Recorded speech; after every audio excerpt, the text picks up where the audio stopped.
서로 한번 축복하십니다. 감사합니다. 눈을 보고 인사하세요. 고맙습니다. 사랑합니다. 이제 마스크 썼지만 활짝 웃으면서 행복합니다.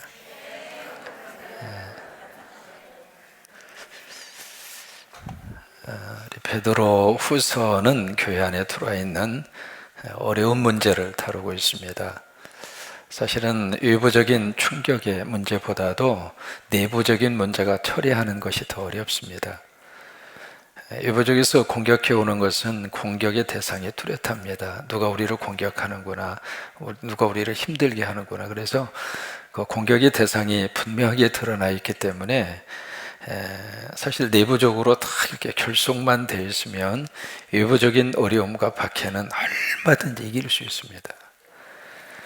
근데 사실 힘든 것은 내부에서 일어나는 문제입니다. 도대체 누가 잘못된 사람인가? 누가 지금 이 모든 문제의 원인 제공자인가? 이게 밝혀내고 이것을 추려내고 이것을 골라내는 작업이 굉장히 어렵습니다. 그래서 이 사람을 치면 저 사람이 시험당하고 저 사람을 치면 저 사람이 또 어려움 당하고 엉뚱한 사람이 피해를 입을 수도 있고, 그래서 사실은 내부적인 문제가 어떤 문제를 해결해 가는 데 있어서 굉장히 힘든 거예요. 바로 이 교회 안에 어떤 문제가 발생을 했는가, 여러 가지 많은 문제가 있었습니다만은 그 중에 하나가 거짓 교사에 대한 문제입니다. 그러면 이들이 무슨 문제를 가지고 거짓을 꾸몄는가? 재림의 문제입니다. 이 재림의 문제가 초대교회 성도들에게 있어서는 굉장히 흥분된 주제입니다. 왜냐하면 예수님이 올라가시면서 너희가 살아생전에 내가 다시 올 것을 볼 자도 있느니라, 그 말씀을 하시고 예수님이 보좌 우편에 가셨거든요. 그러니까 그 말씀을 기억하고 있었던 초대교회 성도들은 당신들이 살아생전에 주님이 오신다고 믿고 살았어요. 그래서 이제 그 믿음이 가슴속에 심장처럼 그대로 살아있었기 때문에 아무리 어려워도 그 고난을 이길 수 있는 내성이 있었습니다. 왜? 언제가 주님 오신다, 나 살아생전에 주님 오신다, 거기에 대한 믿음의 절대성을 가지고 있었기 때문에 뭔가 힘든 일이 있어도 힘든 것을 견딜 수 있는 에너지가 나온 겁니다. 사람이 뭔가 내일에 대한 희망을 가지고 있잖아요. 그러면 오늘 힘들어도 견딜 수 있습니다. 그것이 이제 초대교회 성도들이 가지고 있었던 믿음의 역사였고 믿음의 그런 내용이었는데, 근데 그들이 이 재림에 대한 문제가 그 1세대가 세상을 떠납니다. 그래도 예수님이 오시지 않는 거예요. 그래서 베드로 후서에 가서는요, 그 당시 믿음의 1세들이 한 분, 두 분 세상을 떠나는 그 와중에서 나온 거짓 교사들입니다. 재림에 대한 이야기 하지만 정말로 재림이 있느냐? 이제 그 문제를 가지고 와서 성도들을 지금 혼란스럽게 하고 있는 거예요. 누군가가 여러분에게 딱 접근을 하셔서 붙잡고 예수 믿으시죠? 나 예수 믿는다고. 구원받으셨어요? 구원받았다고. 그 정도까지 잘 넘어가거든요. 근데 세 번째 가서 정말로 받으셨냐고. 아니, 받았다니까는요. 어디 받으셨는데요? 그때부터 머리를 극적거리는 거예요. 그때부터 머리가 복잡해지는 거예요. 거짓 교사들이 와서 그들에게 이 재림 문제를 가지고 와서 그렇게 지금 흔들고 있는 겁니다. 여러분, 예수님의 재림을 믿으십니까? 이거 10번 물어봐도 똑같이 대답할 수 있는 자신이 있으십니까? 고맙습니다. 이게 단순하게 내가 예수님의 재림을 믿는다고 끝날 문제가 아니거든요. 입으로는 아멘 하는데 속으로는 이게 긴가민가.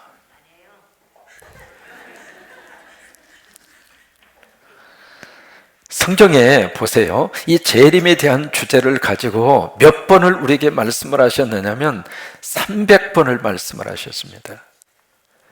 신약성경 전체를요, 9절로 나누면 13절에 한 번씩 내가 다시 오리라, 내가 다시 오리라. 그러면 예수님이 이 세상에 구약에 많은 약속들이 한 2만 5천 가지의 약속들이 있는데 그 모든 약속들이 예수 그리스도를 통해서 다 이루어졌습니다. 우리는 그 성경을 우리는 믿습니다. 그래서 가장 중요한 예수 그리스도의 오심, 성탄절이잖아요. 그게 이루어졌잖아요. 예수 그리스도의 십자가 사건 이루어졌죠. 예수님의 부활 사건 이루어졌죠. 그러면 마지막 남아있는 예수님의 약속이 내가 다시 오리라. 이 재림에 대한 약속인데 이 재림에 대한 약속이 이루어지지 않을 이유가 없다고 하는 거예요. 성경에 계속해서 여기저기에 한두 구절이 아닙니다. 300구절 이상이 예수님의 재림 문제를 그렇게 다루고 있는 거예요. 그래서 이 재림에 대해서는 그 누가 와서 흔든다 하더라도 우리는 어떤 일이 있어도 재림에 대해서는 아멘. 근데 한 가지 문제는 언제 오시는가? 그때와 그 시는 몰라요? 알아요? 모릅니다. 누구도 모른다고 말씀을 하셨죠? 예수님조차도 강조법이에요. 왜 예수님 모르시겠어요? 하나님이신데 거기까지 강조하실 정도로 그때와 그 시는 아무도 모른다. 누구만 알아요? 아버지만 알아요. 그런데 영적인 또라이들이 나와서 아버지만 아는 그 재림의 시기를 내가 그 비밀을 알았다고 하는 거예요. 그리고 사람들을 막 현혹을 해요. 그러면 왜 그때와 그 시간을 하나님이 감추어 놓으셨을까? 따라서 하세요. 성경이 말씀하지 않으면 우리도 말하지 말자.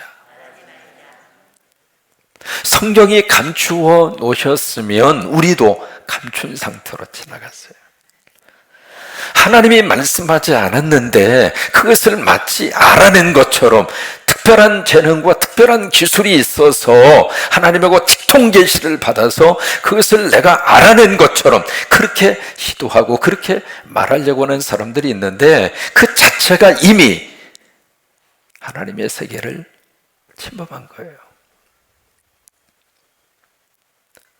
그래서 그때와 그 시간에 대한 것은 우리 영역이 아닙니다. 아무리 금식하고 기도하셔도 하나님이 그거 가르쳐주지 않습니다. 왜요? 하나님만 아시는 문제거든요. 또 하나, 두 번째, 몰라야 축복입니다. 이 세상에 딱 태어났습니다. 태어나는 순간 내가 죽을 날짜를, 우리 삼남신도 죽을 날짜 아는 게 복입니까? 모르고 사는 게 복입니까? 만약에 알고 싶다고 그러면 지금부터 기도하세요. 하나님, 나 언제 죽어요? 언제 죽어요? 분명하게 계시로 나를 알려주세요. 그러면 죽을 날짜를 알고 사는 것이 행복할 것처럼 느껴질지 모르겠지만 아니잖아요. 그 날짜 알면 미리 돌아가세요. 그 하나님 감추어 놓으신 거예요. 모르는 게 축복이에요. 모르는 게 행복해요. 아이가 태어났습니다. 그 아이의 미래를 아는 게 복일까요? 모르는 게 복일까요? 우리 삼남신도 부모로서 자식의 미래를 모르는 게 더 행복합니다. 그런 것처럼 예수님의 재림의 사건도 마찬가지거든요. 그것을 비밀에 감추어 두신 이유는 우리 때문에 그런 거예요. 우리 때문에.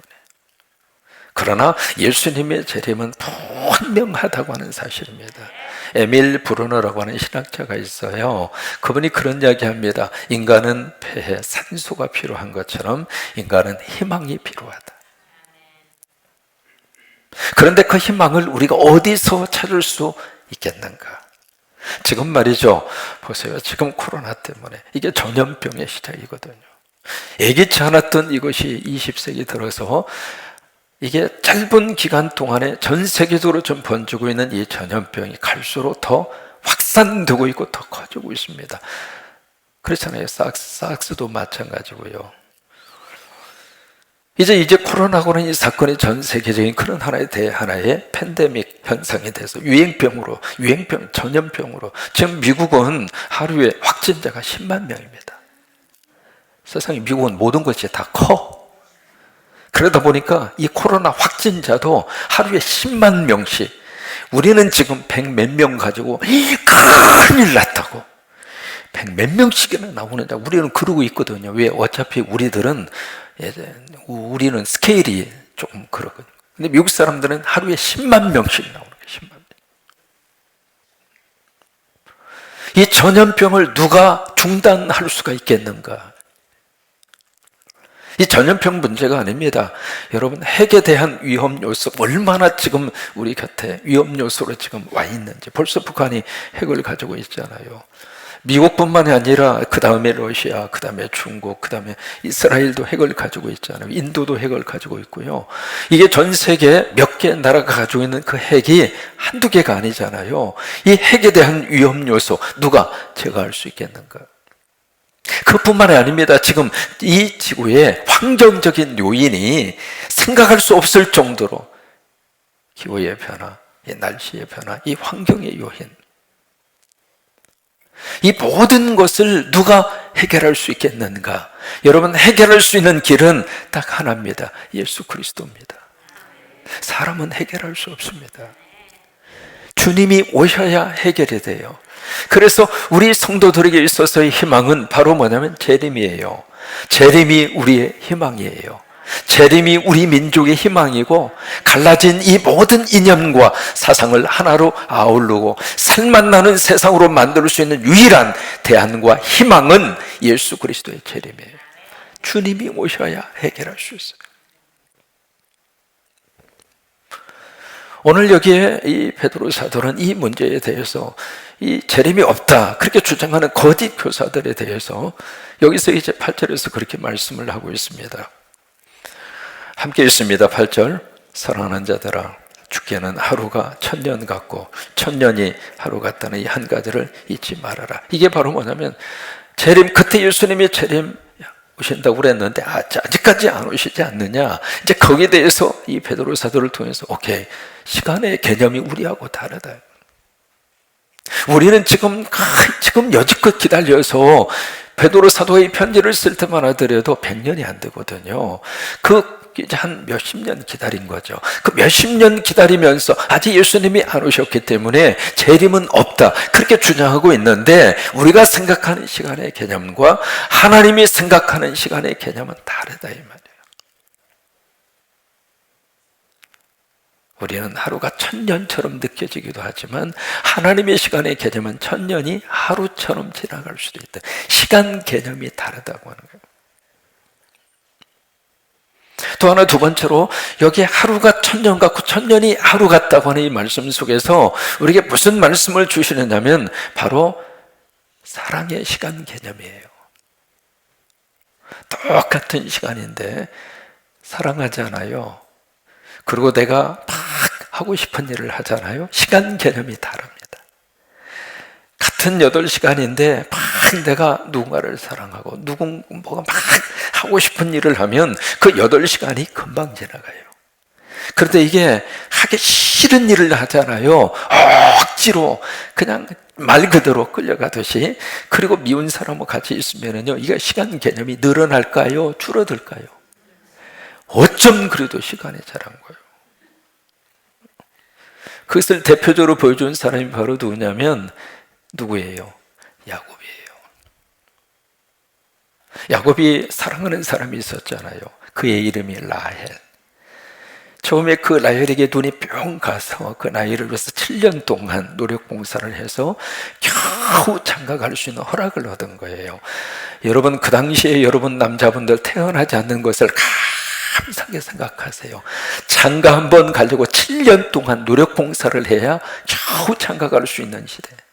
그래서 이제 첫날 밤 기가 막혔죠. 왜? 불 다 껐으니까. 누가 누군지 모르잖아요. 여러분, 그때 하나 깨닫는 게 있습니다. 불 끄면 모두가 다 사랑스럽다고. 그래서 이제 그날 밤을 너무 행복하게 지낸 거예요. 근데 대낮에 보니까 파트너가 바뀌었어. 라헬이 아니라 누구예요? 레아였어요. 그래서 한바탕 흔들죠. 내가 이 날을 위해서 7년 동안 한국식으로 섭하게 고생했는데 어떻게 파트너를 그렇게 바꿀 수 있느냐고. 오호, 그대는 우리의 전통을 몰랐도다. 절대로 언니를 추월해서 동생이 갈 수는 없는 법이니라. 한 방 먹은 거죠. 그러면서 또다시 제안합니다. 정말로 라헬하고 장가를 가고 싶냐? 그러면 7년간 또 노력 봉사를 해라. 이게요, 라반은 딸 둘 데리고 부자 된 사람이에요. 왜냐하면 14년 동안을 부려먹었잖아요. 무임금으로. 그냥 노동력을 제공받았거든요. 그래서 라반이 부자가 된 거예요. 그래서 이제 라헬을 위해서 7년 동안 노력 봉사를 하는데 성경은 그렇게 표현합니다. 7년을 무슨 날처럼? 수일처럼. 그게 사랑의 개념이에요. 사랑하면 시간이 훌쩍 가요. 하고 싶은 일을 하면 이게 훌쩍 지나가요. 여러분, 설교 속에 내가 푹 빠져들잖아요. 은혜를 받으면 설교 시간 될까요? 안 될까요? 이게 설교 시간 자꾸 되는 분들은, 어떤 분들은 저기 앞에 시간이 있거든요. 참으로 정면에 시간이 있는데 나보고 시간을 보래.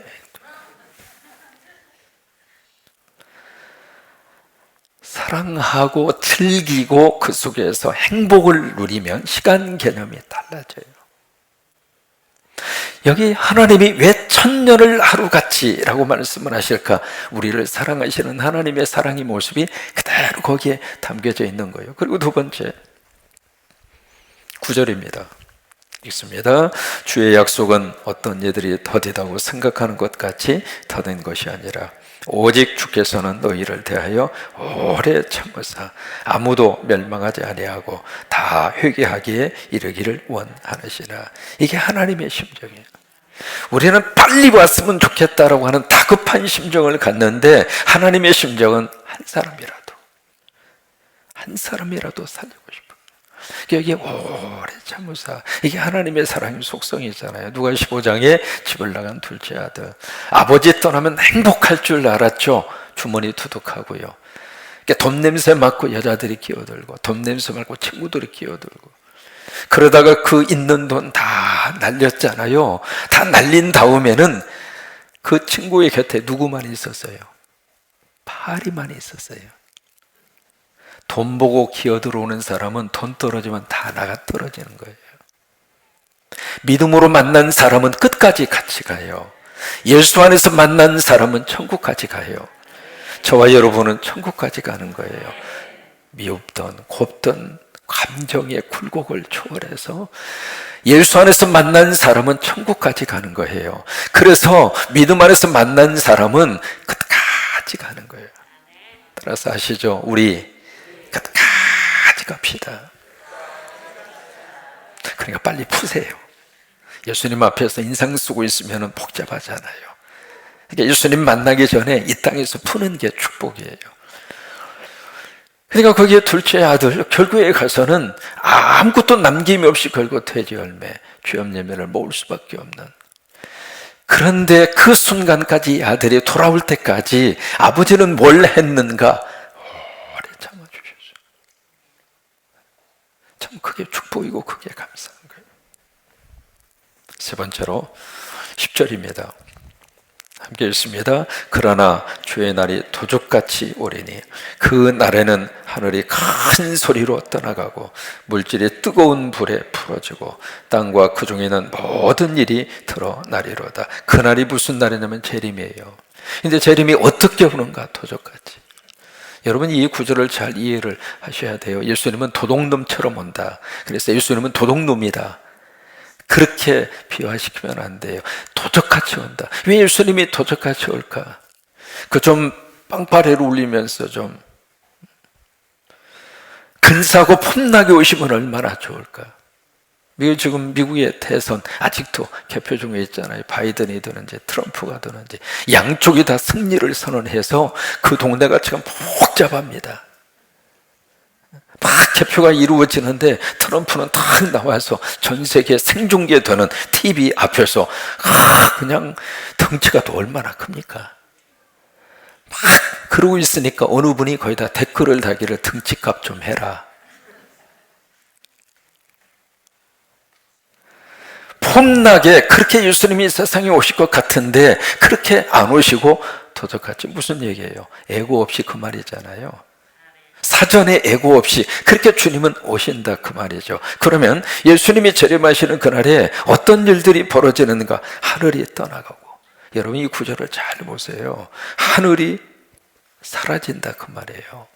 그 다음에 물질이 풀어진다. 물질이라는 것은 이 세상을 구성하고 있는 모든 구성 요소를 물질로 표현한 거예요. 그 물질이 풀어지고, 그 다음에 땅과 그 가운데 있는 모든 것들이 어떻게 돼요? 드러나리로다. 다시 말해서 이 세상의 모든 것이 해체된다 이 말이에요.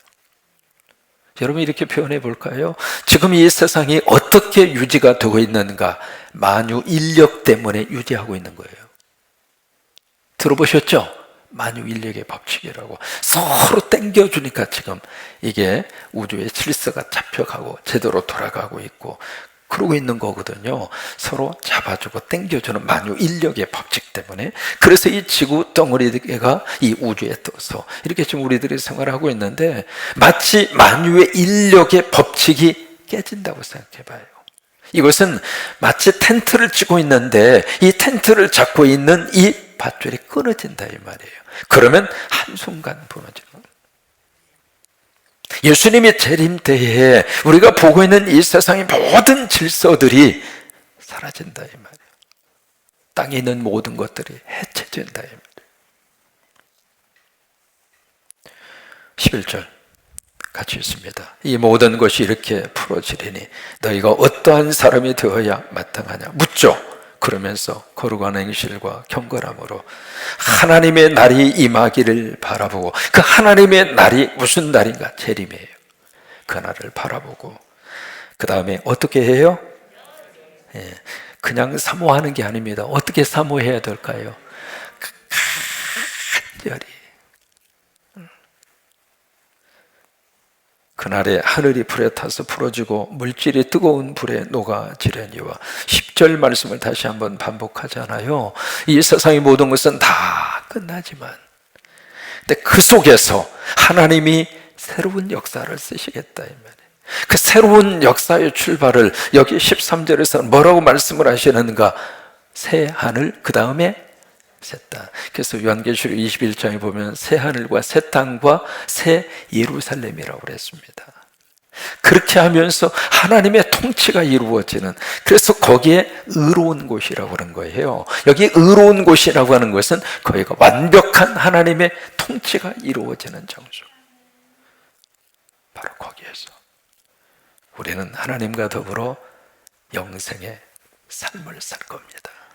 그게 믿는 사람들에게 주신 이 세상 너머에 우리에게 약속하신 하나님의 거룩한 천국의 역사입니다.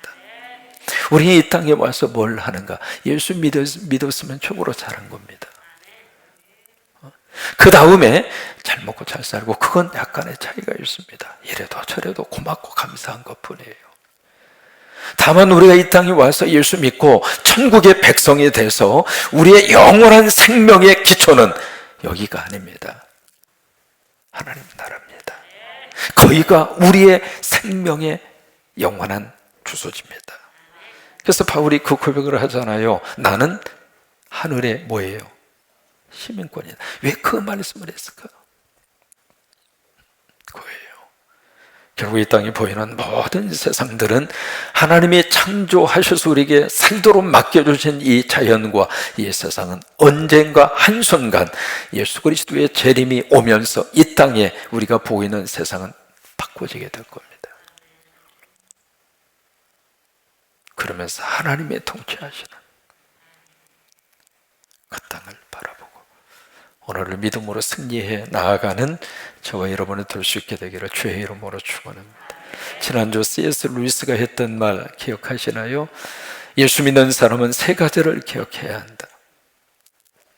예수 그리스도의 재림은 분명히 있다. 예수 그리스도의 재림은 분명히 있다. 그때는 아무도 모른다. 우리는 그때를 기다리고 산다. 한번 해보시죠. 루이스가 했던 유명한 말입니다. 따라서 한번 해보시죠. 예수 그리스도의 재림은 분명히 있습니다. 재림의 그때는 아무도 모릅니다. 우리는 그때를 기다리며 삽니다. 그래요. 그 은혜가 넘치기를 바라고 함께 우리 찬양하고 기도하실 때 성령님이 여러분들의 찬양을 받으시고 기도 가운데 큰 은혜의 역사가 임할 수 있게 되기를 바라고